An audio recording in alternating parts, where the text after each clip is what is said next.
مسجد حرام یعنی خانہ کعبہ کی طرف پھیر لو،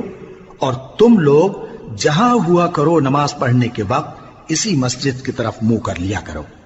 اور جن لوگوں کو کتاب دی گئی ہے وہ خوب جانتے ہیں کہ یہ نیا قبلہ ان کے پروردگار کی طرف سے حق ہے،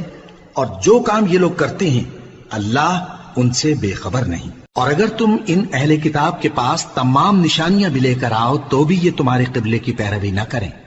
اور تم بھی ان کے قبلے کی پیروی کرنے والے نہیں ہو، اور ان میں سے بھی بعض کے قبلے کے پیرو نہیں۔ اور اگر تم باوجود اس کے کہ تمہارے پاس علم یعنی اللہ کا حکم آ چکا ہے ان کی خواہشوں کے پیچھے چلو گے تو ظالموں میں ہو جاؤ گے۔ جن لوگوں کو ہم نے کتاب دی ہے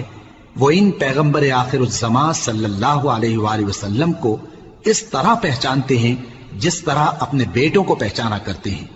مگر ایک فریق ان میں سے سچی بات کو جان بوجھ کر چھپا